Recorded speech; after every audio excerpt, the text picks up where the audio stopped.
Well, we are going to start this episode off with bad news for Wendy and Lita.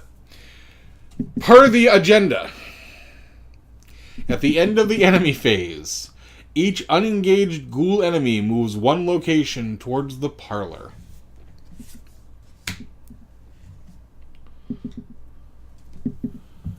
At the end of the round, place one doom on this agenda for each ghoul enemy in the hallway or parlor.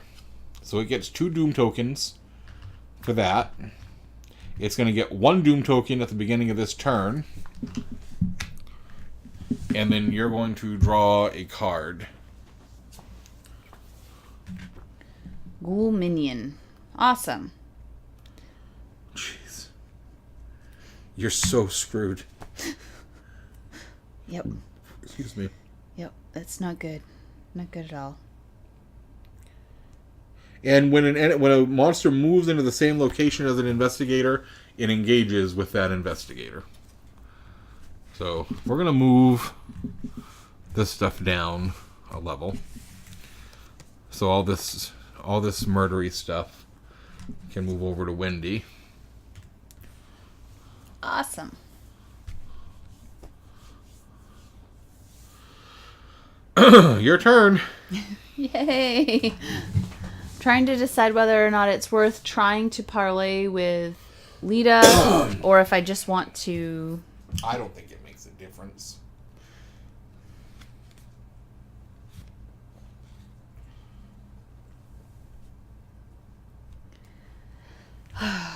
I think any way I do this, it doesn't really matter. Yeah. But I'm going to spend 3 resources to pull out my 41 Derringer, which gives me 3 ammo.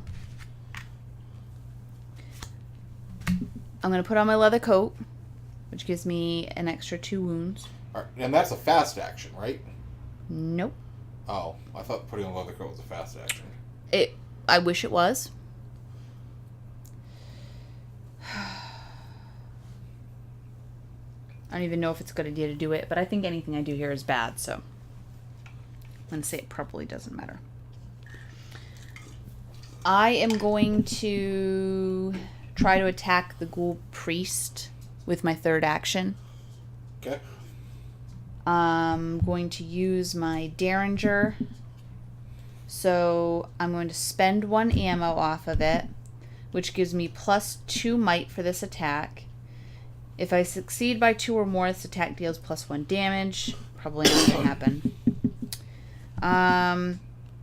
I am going to commit Overpower to it, which gives me plus 2 might. So I have 1 for just being me. 2 for my Derringer, so that's 3. 4, 5 for Overpower.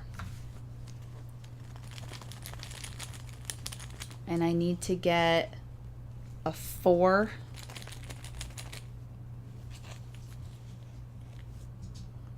-1. So that still puts me at 4. And I'm not going to risk drawing something else. So I do... How do you do the damage? 1 base damage. Does your Derringer add anything? If I had succeeded by 2 or more. Oh. So it just does the 1 damage? Yep. Oh, that's a bummer. Because I still need to do a lot more than that. Yep. The only other thing I could do would be to try to draw something else. Up to you. Because otherwise I'm going to die anyways. Right. So, heck. I will discard a card. And I will try again. Because otherwise I'm dead anyways. Well, that's bad. Minus X. X being the number of ghouls. And 3. since they're all ghouls, minus 3. Wah wah. So in the enemy phase, they tear you apart. Yep. For a substantial sum of damage and insanity. So 2, 3, 4 with your 1 is 5. So The damage alone kills. Oh no, you have 7. I have 7, 8, 9. 8, 9. Oh, well, they're only going to do 1, 2, 3, 4 damage, and 1, 2, 3, 4, 5 sanity. Well, that will do it. Of course. All right. So I went insane. I was hopeful for a second. So let's see.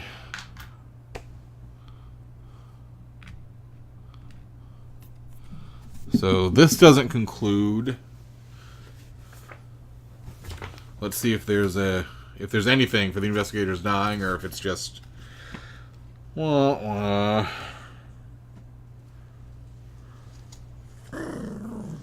No. It's just blackness, no campaign resolution. That is, however, a full game of Arkham Horror. It didn't necessarily go our way, but, you know, they're not all going to. I do think it's a really fun game. The campaign rules are really cool. Had we won, and had we defeated these... See, this guy has Victory 2 listed underneath everything else. Or above some things, but... Anyway, it says Victory 2. Some of these cards have that. This says Victory 2. This says Victory 1. And some locations have them. This one says Victory 1. And this one says Victory 1. Those are experience. So had we defeated all these, we would have got 1, 2, 3, 4, 5 base experience. Plus whatever it says to give you in the end of the campaign. And you can spend those experience to buy additional cards. Cards have levels. There'll be a number of pips underneath their cost. I don't think any... Because we're all level 1 characters, so we're not going to have any cards that have pips on them. But underneath their resource cost, there's a number of little dots. And they can be colored in, and that's the amount they cost to a minimum of 1.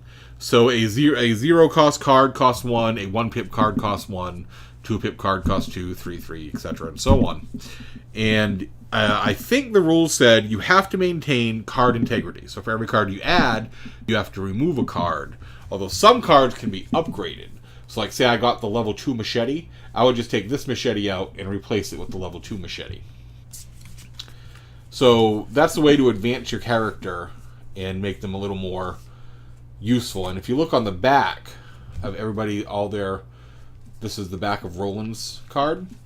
It gives deck building guidelines, deck building options. So like I can only have Guardian cards, levels 0 through 5, Seeker cards, levels 0 through 2, and neutral cards, levels 0 to 5. So, and there's also basic deck building requirements. So say I didn't want to use the default deck they give in the book. Say I want to build my own deck building. I have to abide by... Oh, and his deck size is 30. And deck building options. And then the deck building requirements. If I wanted to build a special just for him. Do not count toward deck size as Roland's 38 special. Cover up and 1 random basic weakness. And then I could build his deck however I wanted otherwise. And that's it. Then you move on. The Night of the Zealot has 3 adventures in it. I think they've already announced the Dunwich Horror as the second adventure pack they're going to release for the game. The initial starter pack does let you create up to 3 characters. You've seen Roland and Wendy. There's also... Let's see here.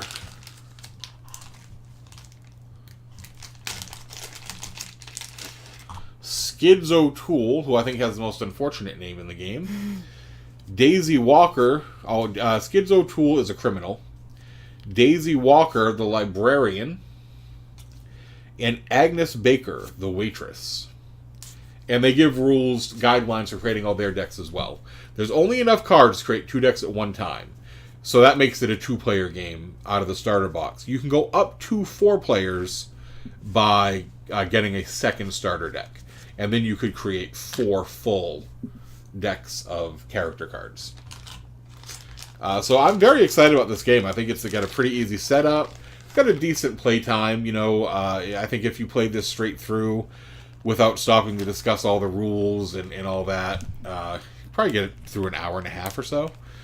It's always a little extended for us because our dogs require a lot of attention and whatnot. The filming of the video extends things a little bit. But even then, we started around 4:30, and it's 8. So even with dealing with our dogs and filming the video and all that stuff, it still only took us 3.5, 4 hours to play through the game. And I think you could have that easily if you were just playing casually. So that brings us to about 10 minutes for the final episode here. Again, in my opinion, I think this game is fantastic. I'm looking forward to playing more. I'm looking forward to more expansions, and I'm looking forward to experiencing the campaign and seeing how it feels when I do advance my character. So what do you think? I think it's a great game. I have had a lot of fun playing it, and I'm definitely excited to play more. Okay. Well, we hope you enjoyed watching this playthrough, and we'll see you next time we do something.